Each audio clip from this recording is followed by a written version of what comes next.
Greetings. Today, we're going to explore a pranayama practice called Kapalabhati. Kapalabhati is sometimes also known as breath of fire or skull shining breath. This practice is a super energizing breath practice, and when we get started, you'll see very quickly how it earned those nicknames. If you've never seen or heard of Kapalabhati, the word, before, you may recognize the breath practice anyway. It looks and sounds a little bit like this.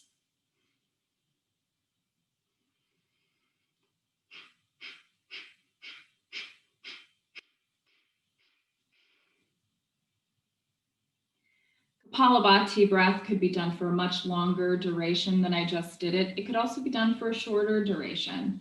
It could be done with more or less explosive exhalations, and it could be done faster or it could be done slower. Today, we're going to learn a very simplified way to perform this practice. And we're going to focus as we practice pretty much exclusively on the exhales. We're only going to focus on the exhales here. So let's begin. Come and find a comfortable seated position, one that allows you to sit up nice and tall, feel that your spine is lengthened and elongated, and feel that your chest is naturally falling open. For me, that means sitting cross-legged on a bolster. So I'm sitting firmly on this is a pretty tough bolster. But for you, that might not look like sitting cross-legged on the ground. It could look like sitting in a chair. So feel free to sit in a chair or sit in bed or sit on your couch. Just make sure that your spine can be erect and you're generating your own posture, your own upright posture. To start, we're going to make a ha sound, just like we're taking a big, deep belly laugh. Let's do this 5 times together. Take a big, deep breath in. And let's go. Ha, ha, ha, ha, ha, ha. Very good. Return your breath to normal. So hopefully as you did that, you felt the explosive nature of the exhalation, and you noticed that it didn't take any attention to inhale. We want to keep that kind of awareness. Let's try it again, just like that. Take a deep breath in. Ha, ha, ha, ha, ha, ha. Very good. In between rounds, make sure that you're breathing naturally and normally. There's nothing funny to do in between rounds. Next, we're going to try the same breath. We're going to continue to make sound, but we're going to close our lips around our sound. It'll look like this. Hmm. Let's try it together 5 times. Take a deep breath in. Let's go.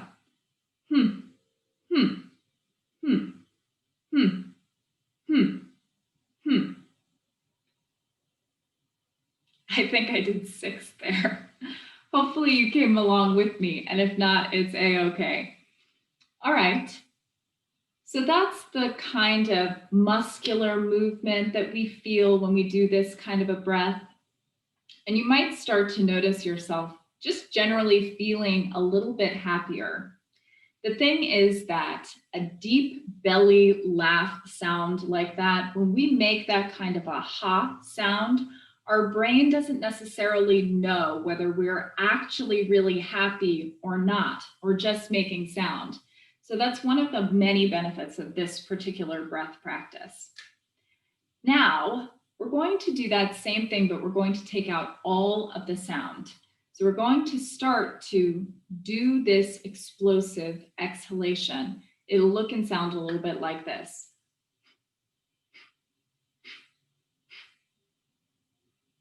Same thing, ha,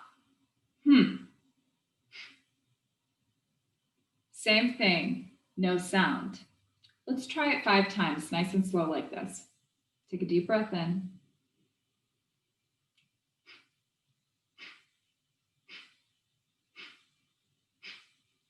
Good.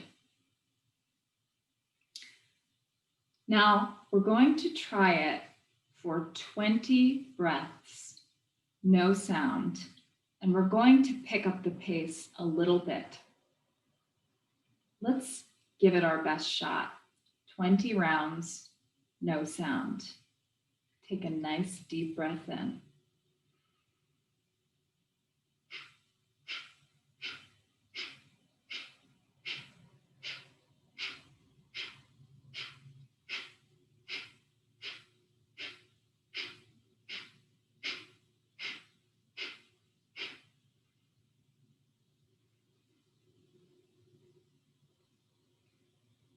See if you can notice the difference in your energy here as you practice this breath.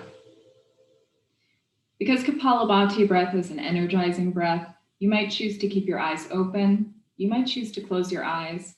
You may also choose to lower your gaze and relax the muscles of the face so you're looking out in front of you, maybe on the floor, about 3 or 4 feet in front of you. My recommendation for Kapalabhati is to do a few rounds every day if you're taking on a practice of it, or if you want to work up to be able to do it for a longer duration. This is a great practice for if you're struggling to get out of bed, or if you work really diligently through the day and you really start to crash at some point, you need a moment to reset. And then when you want to go back into your work, you need some help building energy. This is a great practice for that too. My recommendation is to start wherever you are. So if it's uncomfortable to do more than 20 of these breaths in a cycle, then just do 20 of these breaths in a cycle. And you might start with 2 cycles, or you might start with 3 cycles, or you might start with 4 cycles, pausing in between cycles to take a few natural, normal breaths and regain your sort of center of balance. Over time, it's nice to work up to be able to do 60 of these breaths and to do 3 cycles in a row. And then maybe at some point you start to experiment with doing it for a full minute or a full 2 minutes, and then pausing and doing 2 more repetitions of that cycle.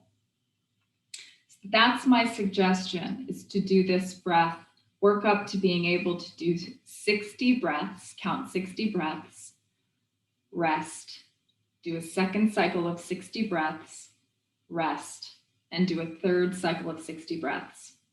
So if you're starting with 20 breaths, you're going to work your way up to 60, maybe by adding 5 or 10 breaths to your cycle every day. I hope this was helpful, and I hope you got a real sense of what Kapalabhati breath sounds and feels like, and you're ready to practice on your own.